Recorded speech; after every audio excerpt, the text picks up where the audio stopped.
Hello students, welcome to our channel Ganit Kaksha. Myself Mohammad Noor Ansari और आज हम लोग स्टार्ट करने वाले हैं ट्रिग्नोमेट्री का एक्सरसाइज 23.2। एक्सरसाइज 23.1 हमने ऑलरेडी कवर कर लिया है और ट्रिग्नोमेट्री का एक बेसिक आइडिया कि ये क्या होता है और कुछ बेसिक क्वेश्चंस को भी हमने देख लिया है। तो अगर आपने उन वीडियोस को नहीं देखा है तो लिंक डिस्क्रिप्शन में, एक बार उन वीडियोस को देख लो, एक ठीक ठाक आइडिया ले लो और अगर उतना आता है तो यहीं से आप लोग आगे बढ़ सकते हो। तो कॉपी और पेन निकाल लो, हर एक चीज को अच्छे से नोट डाउन करो, नोट्स बनाओ और बार बार चीजों को प्रैक्टिस करो। तो आज इस क्लास को शुरू करने से पहले ट्रिग्नोमेट्री में कुछ और बेसिक चीज है वो हम लोगों को पता होना चाहिए। तो हम सबसे पहले बात कर रहे हैं बाबू कि जब हम लोग बोलते हैं साइन थीटा, कॉस थीटा और टैन थीटा, तो यहाँ पे थीटा एक्चुअली में क्या होता है? जब हम बोल रहे होते हैं साइन थीटा, कॉस थीटा और टैन थीटा, तो ये मेरा थीटा क्या है? थीटा मेरा एक एंगल है। अच्छा, ये जरूरी नहीं है कि यहाँ पे थीटा ही लिखा हुआ हो, यहाँ पे साइन के साथ ए भी लिखा हुआ आ सकता है, कभी कभी साइन बी भी लिखा हुआ आ सकता है। जरूरी नहीं साइन हो, कॉस भी हो सकता है, कॉस ऐसे भी लिखा हुआ हो सकता है, एंगल ए बी सी ऐसे भी हो सकता है, टैन अल्फा, टैन बीटा। तो ये अल्फा बीटा हो, एंगल ए बी सी हो, बी हो, ए हो, थीटा हो, कुछ भी हो, इन सब का मतलब क्या है? ये सब एक एंगल है। पहले इतना समझ में आ गया कि हाँ सर, इतना समझ में आ गया कि ट्रिग्नोमेट्री में ये साइन टैन कॉस कुछ भी होता है, उसके बाद जो भी लिखा हुआ होता है, जो भी लिखा हुआ होता है वो मेरा क्या होता है? वो मेरा एक एंगल होता है। ठीक, अब हम क्या बोल रहे हैं कि ट्रिग्नोमेट्री में कुछ पर्टिकुलर एंगल्स पे इन ट्रिग्नोमेट्रिक रेशियोज का वैल्यू फिक्स किया हुआ रहता है। एक बार हम क्या बोल रहे हैं, फिर से रिपीट कर रहे हैं, समझो अच्छे से। ट्रिग्नोमेट्री में कुछ पर्टिकुलर एंगल्स पे इस साइन, कॉस और टैन का वैल्यू फिक्स कर दिया गया है। वो वैल्यू क्या होता है वो हम लोगों को याद रखना है। अगर वो वैल्यू याद नहीं है तो इस एक्सरसाइज 23.2 से एक भी क्वेश्चन हम लोगों से बनने वाला नहीं है, क्योंकि हम लोग को वो वैल्यू चाहिए, वो वैल्यू पुट करेंगे तभी हम लोग का होगा। वो वैल्यू क्या होता है? तो स्क्रीन पे आपको एक यहाँ पे इमेज शो कर रहा होगा, इसमें आप देख सकते हो कि आपको सारा वैल्यूज ऑलमोस्ट दिया हुआ है। सारा ट्रिग्नोमेट्री में जो भी पर्टिकुलर एंगल्स है क्या क्या, तो आपको वहां पे दिख रहा होगा 30 डिग्री, 45 डिग्री, 60 डिग्री, 90 डिग्री और एक 0 डिग्री भी होगा। तो 0 डिग्री, 30 डिग्री, 45 डिग्री, 60 डिग्री और 90 डिग्री, इन सारे एंगल्स पे आपको ट्रिग्नोमेट्री रेशियोज फिक्स होता है कि उनका वैल्यूज कितना होगा। तो आपको दिख रहा होगा क्लियरली चार्ट में कि साइन के साथ अगर 30 डिग्री लगा हुआ हो तो साइन 30 डिग्री का वैल्यू कितना होता है? हाफ होता है। साइन के साथ 45 डिग्री हो तो उसका वैल्यू 1/√2 होता है। अगर साइन के साथ 60 डिग्री हो तो उसका वैल्यू √3/2 होता है और साइन 90 डिग्री होने से वैल्यू 1 होता है। तो ये जो वैल्यूज आपको दिया हुआ है, ऐसे नहीं कि सिर्फ साइन का, आपको साइन का, कॉस का, टैन का, कोसेक, सेक और कॉट, इन सभी का वैल्यूज अच्छे से एकदम याद रहना चाहिए कि किसका क्या वैल्यू हो सकता है। अगर आपको कोई बच्चा नींद में भी उठा के बोल देता है कि बाबू हमको साइन 30 डिग्री का वैल्यू बताओ, तो आप बोल दोगे कि 1/2 होता है सर। अगर आपसे पूछता है कि कॉस 45 डिग्री का वैल्यू बताओ, तो आप बोल दोगे 1/√2 होता है सर। टैन 30 डिग्री का वैल्यू क्या होता है? 1/√3 होता है सर। तो आपको ये जो चार्ट यहाँ पे दिखाया है, ये सिर्फ इसलिए नहीं कि आप सिर्फ देख लो, इसको आप कॉपी करो और अच्छे से एकदम, जिसको बोलते हैं जितना भी अच्छे से आप याद कर सकते हो उतना अच्छे से इसको याद रखो, क्योंकि इसके बगैर अगर आप सोचते हो कि एक्सरसाइज 23.2 कर ले या फिर हम ट्रिग्नोमेट्री में आगे बढ़ जाए, पॉसिबल नहीं है। एकदम क्लियर बात है कि पॉसिबल नहीं है। तो आप जल्दी से इसको एक्सरसाइज को कॉपी करो। ओके, तो अगर आपको वो चार्ट याद हो गया तो ये 2 क्वेश्चन लिए हैं। ये क्वेश्चन में कहीं ना कहीं उन वैल्यूज का हम लोगों को यूज करना होगा। देखो, ये पिछले वीडियो में जो क्वेश्चन करवाए उससे थोड़ा मिलता जुलता क्वेश्चन है, तो आप रिलेट भी कर पाओगे। देखो आपको क्या बोल रहा है, in the window there is a ladder. एक खिड़की है, उस खिड़की पे एक सीढ़ी लगा हुआ है, लैडर लगा हुआ है, जो कि एंगल कितना बना रहा है? 60 डिग्री विथ ग्राउंड। तो आप एक चीज को थोड़ा सा सिनेरियो अगर अज्यूम करते हो कि ये मेरा भाई कोई घर है और यहाँ पे कोई विंडो है और इस विंडो पे हम क्या लगा दिए हैं? एक लैडर लगा दिए। इस तरीके से एक लैडर लगा दिया, जमीन के सीढ़ी लगा हुआ है। अब ये जो लैडर लगा हुआ है तो ये बता रहा है कि 60 डिग्री एंगल फॉर्म कर रहा है किससे? ग्राउंड के साथ। तो यहाँ पे हम बना लेंगे 60 डिग्री। अगर यहाँ पे 60 डिग्री विथ वॉल बोलता, वॉल यानी दीवार, तो दीवार यानी यहाँ पे एंगल फॉर्म होता है 60 डिग्री। अच्छा, ये वाला कोई मत बोल देना, क्योंकि ये एंगल हम लोगों को पता है कितना होगा बाबू? 90 डिग्री होगा। ये आपका एक राइट एंगल है। तो ठीक है, तो कुछ इस तरीके का डायग्राम होगा। अब आगे बोल रहा है कि if ladder is 2√3 metre long, ये जो सीढ़ी हम लगाए हैं इसका लेंथ कितना है? 2√3 3 मीटर। तो हमको बताओ then calculate height of the window. इस विंडो का हाइट कितना है, यानी जमीन से ये वाला जो हाइट है, ये हाइट कितना है वो बताओ। तो सीधा सीधी अगर हम लोग फॉर्म करें तो यहाँ पे एक मिला जुला के एक ट्राइंगल ही ना बन रहा है, एक राइट एंगल ट्राइंगल बन रहा है। जिस राइट एंगल ट्राइंगल में ये एंगल हम लोगों को पता है 60 डिग्री और ये हम लोगों को पता है 2√3 और हम लोगों को निकालना है ये। तो अगर आप पिछले वीडियोस को देखे हो और अगर नहीं भी देखे हो तो आपको थोड़ा भी कॉन्सेप्ट पता है, तो आपको क्या करना होता है कि आपको चेक करना होता है कि जो गिवन है, जो चीज़ दिया हुआ है और जो चीज़ निकालना है, उन दोनों को बीच में हम लोग का कौन सा ट्रिग्नोमेट्रिक रेशियो है। तो अगर मान लो कि ये मेरा 60 डिग्री एंगल है और ये मेरा क्या बन जाएगा, परपेंडिकुलर, तो ये क्या बन जाएगा, हाइपोटेनियस। तो परपेंडिकुलर और हाइपोटेनियस का ट्रिग्नोमेट्री में कौन सा रेशियो होता है बाबू, P और H को यूज करके हम लोग बनाते हैं साइन थीटा। तो हम लोग बोलेंगे वी नो डैट, हम लोग जानते हैं कि साइन थीटा जो होता है वो P/H होता है, ठीक है। उसके बाद देखो कैसे करना है वो आप लोगों को बता रहे कि आपको सोचना है कि यार जो भी चीज़ दिया हुआ है और जो चीज़ निकालना है, उन दोनों के बीच में ट्रिग्नोमेट्री का कौन सा रेशियो यूज होता है। अगर ये नहीं पूछ के ये पूछ लेता कि ग्राउंड से डिस्टेंस कितना है, तो ये B हो जाता। B और H में क्या लेते, यहाँ पे हम लोग कॉस ले लेते। तो जो दो रेशियो आएगा उस रेशियो को इस्तेमाल करना है। तो फिलहाल साइन आया, तो sine theta is equal to P/H। अब थीटा का मतलब होता है एंगल, इसमें एंगल कितना है 60 डिग्री, तो हम लोग लिखेंगे sine 60 degree is equal to P का मतलब ये तो अभी निकालना है, और H का मतलब ये कितना है बाबू 2√3। यहाँ तक समझ में आया? हाँ सर समझ में आया। अब आप याद करो वो चार्ट। तो अगर चार्ट याद हो गया है तो बताओ साइन 60 डिग्री का वैल्यू कितना होता है। आप चार्ट देख के भी बता सकते हो, साइन 60 अभी स्टार्टिंग में आप देख के बता सकते हो, कोई दिक्कत नहीं, लेकिन आपको वो चीज़ याद किए बगैर नहीं कर सकते हो यार, ठीक है। तो साइन 60 डिग्री का वैल्यू होता है √3/2 और यहाँ पे है P/2√3। अब हमको वैल्यू निकालना है P का। ये √3/2 कैसे आया समझ में आया? इस साइन 60 डिग्री का वैल्यू फिक्स है। हम आपको बताएं ना कि कुछ पर्टिकुलर एंगल्स पे रेशियोज का वैल्यू फिक्स होता है। तो साइन का 60 डिग्री पे वैल्यू कितना फिक्स किया गया है √3/2। अब हमको इस √3/2 को यहाँ पे पुट करना है और इस P का वैल्यू निकालने के लिए इसको इधर क्रॉस मल्टीप्लाई करेंगे। तो जैसे हम इसको इधर मल्टीप्लाई कर देंगे तो ये हो जाएगा √3/2 into 2√3 is equals to P। 2 से 2 तो कैंसिल हो जाएगा और दो रूट आपस में मिलके कितना हो जाएगा, दो रूट आपस में मिलके हो जाएगा बाबू P is equals to 3। √3 into √3 कितना होता है 3। तो विंडो का हाइट कितना है 3 मीटर। ये हो जाएगा हम लोगों का आंसर। तो आई होप आपको ये क्वेश्चन समझ में आया होगा कि कैसे किए। सबसे पहले तो हम लोग डायग्राम फॉर्म किए, डायग्राम फॉर्म करने के बाद हम लोग देखें कि क्या चीज़ गिवन है और क्या चीज़ निकालना है। उन दोनों के बीच में ट्रिग्नोमेट्री का कौन सा रेशियो इस्तेमाल होता है, तो P और H के बीच में साइन थीटा इस्तेमाल होता है। तो हम लोग sine theta is equal to P/H लिखें। थीटा का वैल्यू 60 था, 60 पुट किए। P निकालना था, P को रहने दिए। H का वैल्यू पता था 2√3 पुट किए। अब इस साइन 60 डिग्री का, इसीलिए बस वो चार्ट याद करना था। साइन 60 डिग्री का वैल्यू हम लोगों को पता है कि वो कितना होता है √3/2 पुट किए। अब मेरा इस वैल्यू, वो चार्ट का काम खत्म हो गया। अब यहाँ से 2√3 यानी P का वैल्यू निकालना है, तो 2√3 को इससे मल्टीप्लाई करो, 2 कैंसिल करो, √3 से मल्टीप्लाई करके 3 कर दो, P का वैल्यू आ गया।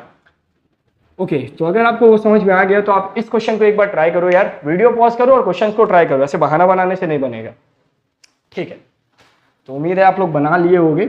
ओके तो देखते हैं अभी इसका आंसर क्या आता है। तो हम लोग को दिया हुआ है कि इन अ ट्रायंगल ABC एक ट्रायंगल है और हम पहले ही बता चुके हैं कि जब भी ट्रिग्नोमेट्री में कोई वो ट्रायंगल बोले तो इसका मतलब सिर्फ एक ही ट्रायंगल है, वो है राइट एंगल ट्रायंगल। तो ABC हम लोग का एक राइट एंगल ट्रायंगल होने वाला है। अब हम ऐसे करके या वैसे करके कैसे भी एक राइट एंगल ट्रायंगल बना लेंगे।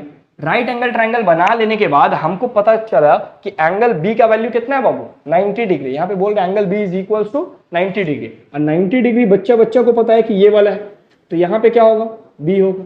अब आपको A यहाँ लिखना है, यहाँ लिखना है, ये आपका पर्सनल मर्जी है, हम आपके ऊपर छोड़ दे रहे। तो फिलहाल हम यहाँ पे लिख ले रहे A और C। अब हमको आगे बोला है कि angle A is equal to 30 degree, तो हम यहाँ पे क्या दे देंगे 30 डिग्री। अगर कोई बच्चा A को यहाँ पे ले लेगा तब भी उसका आंसर आएगा, ठीक है। सो अभी देखते हैं हम लोग। तो और क्या दिया हुआ है, तो ये समझ में आया। तो B 90 डिग्री है और A का वैल्यू 30 डिग्री है, C वहाँ पे। AC इज 20 सेंटीमीटर, यानी ये 20 सेंटीमीटर है। Determine the length of the side BC और AB। BC का भी लेंथ हम लोग को बताना है, ये भी एक बार हम लोगों को बताना है और ये भी एक बार बताना है। तो दोनों हम लोग बता देंगे, कोई ऐसा दिक्कत का बात नहीं है। ठीक है, तो हम देखो बताने जा रहे हैं। तो सबसे पहले हम लोग क्या बोलेंगे कि हम एक टाइम पे तो एक ही कर सकते हैं, तो एक जो दिया हुआ है और एक जो निकालना है, उन दोनों को सेलेक्ट करेंगे। तो ये एंगल है, तो इसके सामने वाला क्या कहलाएगा? परपेंडिकुलर। ये कहलाएगा बेस और ये कहलाएगा हाइपोटेनियस। इतना तो आप लोग को एटलीस्ट समझ में आ रहा होगा कि जो एंगल होता है उसके सामने वाला परपेंडिकुलर, नीचे वाला बेस और ये हाइपोटेनियस। ओके, हम लोग को हाइपोटेनियस दिया हुआ है और हम लोग को निकालना है परपेंडिकुलर। अभी बेस के बारे में मत सोचो, अभी पहले एक के बारे में सोचो, एक निकल जाए फिर आगे देखेंगे। तो ये हाइपोटेनियस और ये परपेंडिकुलर। अगेन हाइपोटेनियस और परपेंडिकुलर के बीच में क्या जानते हो आप? वी नो डैट, हम लोग हर चीज जानते हैं। हम लोग यही जानते हैं कि P और H में आता है sine theta is equal to P by H। अब साइन थीटा कितना दिया हुआ बाबू? थीटा दिया हुआ है 30 डिग्री। P का वैल्यू आप लोगों को निकालना है और H कितना गिवन है? H is 20। ठीक है, साइन 30 डिग्री का अगेन वैल्यू बताओ जल्दी से, चार्ट देखो और आंसर बताओ यार। साइन 30 डिग्री का वैल्यू होता है 1/2 P बाय 20। आपको वैल्यू निकालना है P का, तो 20 को इधर मल्टीप्लाई, तो 1/2 वैसे ही रहा और 20 आके इधर हुआ मल्टीप्लाई। 2 1 जा 2, 10 जा। बहुत अच्छा, तो P का फाइनल वैल्यू हम लोगों को मिल गया 10 सेंटीमीटर। समझ में आया कि कैसे करके किए हम लोग? ठीक है, तो हम लोग सबसे पहले क्या किए कि जो गिवन था और जो निकालना था उन दोनों के बीच का ट्रिग्नोमेट्रिक रेशियो फाइंड किए, P और H यानी साइन थीटा। तो sine theta is equal to P by H हो गया। थीटा का वैल्यू कितना पुट करना है? 30 डिग्री, क्योंकि यहाँ पे 30 डिग्री गिवन है। 30 डिग्री दिए P और H, P का वैल्यू पता नहीं था, H का वैल्यू 20। साइन 30 डिग्री उस चार्ट को निकाले और उससे आंसर देखे और पता चला साइन 30 डिग्री का वैल्यू होता है 1/2। 1/2 पुट किए। अब इस 20 को क्रॉस मल्टीप्लाई करो, कट करो और P का वैल्यू आ जाएगा 10 सेंटीमीटर। इसी तरीके से ये क्या निकला? ये आपका B और C निकल गया, ये वाला चीज निकल गया। अब A भी फाइंड करना है। ये कितना है? 20 सेंटीमीटर। अब अगर हम तो चाहेंगे कि अगर नहीं बनाए हो तो वीडियो अभी भी पॉज करके ट्राई कर सकते हो यार, कोई ऐसा शर्म का बात नहीं है, कर सकते हो। ठीक है, अब हम लोग को इसको फाइंड करना है। तो ये बेस है और ये मेरा हाइपोटेनियस है। तो बेस और हाइपोटेनियस में हम लोग क्या जानते हैं? तब हम लोग बोलेंगे वी नो दैट कि cos theta is equal to B by H। सही हम बोल रहे हैं, कॉस थीटा का मतलब B बाय H होता है। कॉस क्यों लिए? क्योंकि B और H निकालना था। तो कॉस थीटा इस बार कितना है? Again 30 degree. B का वैल्यू निकालना है। H कितना दिया हुआ है? 20। कॉस 30 का वैल्यू बताओ अब। कॉस 30 का वैल्यू होता है, चार्ट में देखो और बताओ, √3/2 is equal to B by 20। 20 को इधर क्या करना है? क्रॉस मल्टीप्लाई, तो √3/2 into 20 is equal to B। 2 1 जा 2, 10 जा, बचा क्या? 10 और √3 दोनों तो आपस में मल्टीप्लाई हो जाएगा ना। अरे भाई गलती से ये मत कर देना √30, ऐसा मत कर देना कुछ, ये गलत हो जाएगा। हम लोग सर्च में सीख चुके हैं कि ये 10 को सिर्फ बाहर लिख देना है, बाहर वाले से मल्टीप्लाई होता है। तो 10√3 इज इक्वल टू B और यही क्या होगा? मेरा आंसर होगा। तो आई होप आप लोगों का आंसर आया होगा। अच्छा, अगर किसी बच्चे ने, हम ये सिर्फ उनके लिए बोल रहे हैं जिन्होंने A यहाँ पे नहीं लिया और कहीं पे और ले लिया, तो हम छोटा सा एक ट्राइंगल बना रहे हैं। अगर किसी बच्चे ने A यहाँ पे ले लिया और C यहाँ लिया, B तो यहीं रहेगा, तो वो एंगल ये वाला 30 डिग्री हो जाएगा। सिर्फ उसके लिए है जिसने A यहाँ पे लिया। अब सोचो बाबू कि ये अगर तुम्हारा 30 है तो ये सामने वाला परपेंडिकुलर कहलाएगा, ये वाला बेस कहलाएगा और ये वाला हाइपोटेनियस कहलाएगा और ये 20 दिया हुआ। अब उसके बाद आप जैसे किए इसमें वैसे ही इसमें करोगे तो आपका आंसर आ रहा होगा। अगर आप ऐसे नहीं करके ऐसे ही ट्रायंगल बनाए हो तब तो कोई दिक्कत का बात ही नहीं है। तो अगर समझ में आ गया तो बहुत अच्छा है, जल्दी से इन चीज़ों को आप लोग कॉपी कर लो। ओके स्टूडेंट्स, तो ये हम लोग का नेक्स्ट क्वेश्चन और ये थोड़ा सा पिछले वाले से डिफरेंट है। ऐसा नहीं है कि नहीं बना पाएंगे, आप लोग डेफिनेटली बना पाओगे। तो सबसे पहले हम लोग बात करते हैं इस क्वेश्चन में दिया हुआ क्या। आपको बोल रहा है कि ABC एक राइट एंगल ट्रायंगल है, जो कि बोलना ही था, और हमको बता रहा है कि angle B is one right angle. तो वन राइट एंगल बोलने का मतलब होता है 90 डिग्री। एक राइट एंगल का मतलब क्या होता है? 90 डिग्री। तो एंगल B कितना है? 90 डिग्री। अगर AB का वैल्यू 8√3 है, BC का वैल्यू 8 सेंटीमीटर है, तो हम लोग सबसे पहले बना ले भाई। ये अपना राइट एंगल ट्रायंगल रेडी हो गया। B कहाँ पे होगा? यहाँ पे होगा। A कहाँ दे देते? यहाँ। C यहाँ। ये आपके ऊपर है कि आप A यहाँ भी दे सकते हो, A यहाँ पे भी दे सकते हो। जहाँ पे भी दोगे उसके ऑपोजिट में C हो जाएगा। ठीक है, तो ए बी सी मेरा राइट एंगल ट्रायंगल हो गया, और बोला ए बी का वैल्यू यानी ये कितना है 8√3 मीटर, और बी सी का वैल्यू, बी सी कौन सा है ये, इसका वैल्यू कितना है 8 centimetre. Then calculate angle A C B. A C B यानी ए सी बी ये एंगल, जब भी देखो इस तरीके से एंगल लिखा हुआ होता है तो इसमें जो बीच में हो उसको आपको कंसीडर करना है। तो आप बीच में कौन है, ए सी बी का सी, यानी ये वाला एंगल है थीटा। समझ में आया क्वेश्चन क्या है? तो आपको फाइंड करना है, कैलकुलेट करना है angle A C B. B A C B करना है, लेकिन पहले आप ए सी बी तो कर लो, पहले आप इसको तो कर लो। ठीक है, आप सबसे पहले इसको करने वाले हो। सो कैसे करेंगे सर? तो अगेन आप उसी तरीके से बोलोगे, वी नो दैट। अब अगर ये एंगल है तो इस एंगल के लिए सबसे पहले बाबू परपेंडिकुलर बेस और हाइपोटेनियस डिफाइन करो। ये तो आपका हाइपोटेनियस है विदाउट एनी डाउट। थीटा के सामने वाला परपेंडिकुलर, थीटा के नीचे वाला बेस, तो परपेंडिकुलर बेस और हाइपोटेनियस डिफाइन हो गया। अब क्या करना है कि यहाँ पे आपको देखना है, इसमें थीटा तो निकालना है लेकिन किसके हेल्प से, साइड्स के हेल्प से। तो ऐसे दो साइड्स को लेना है जिन दोनों का साइड का वैल्यू हम लोगों को पता हो।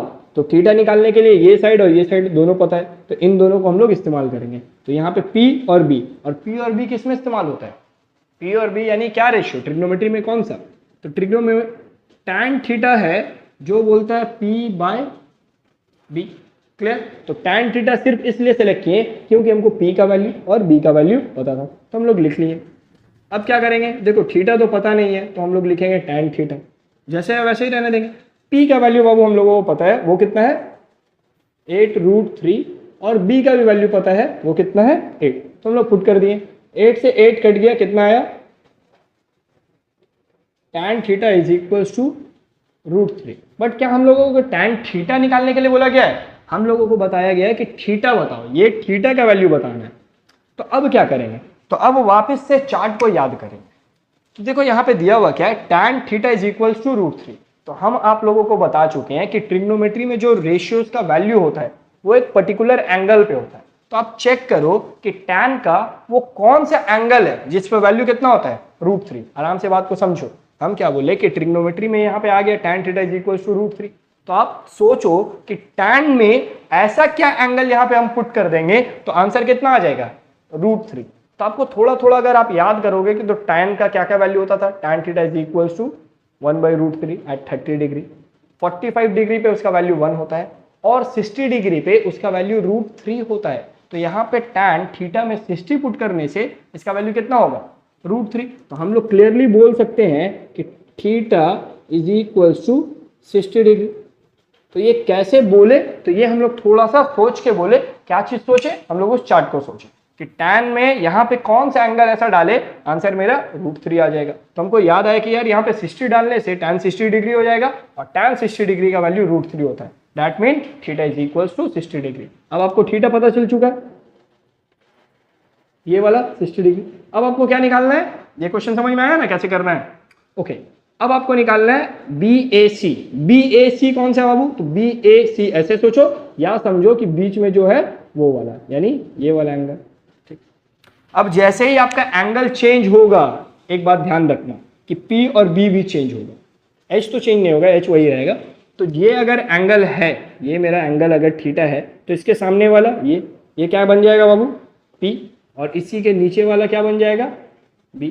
समझ में आया? तो ये चीज करना बहुत जरूरी है कि थीटा के सामने वाला परपेंडिकुलर, थीटा के साथ वाला बेस। ये चीज अगर आप नहीं करते हो तो गलत होगा। आपका आंसर 100% हम बोल दे रहे हैं, बोलो कहीं पे लिख के दे दे, गलत होगा, गलत होगा। ठीक है, एकदम याद रखो, गलत होगा। तो आप इस चीज को ध्यान में रखना।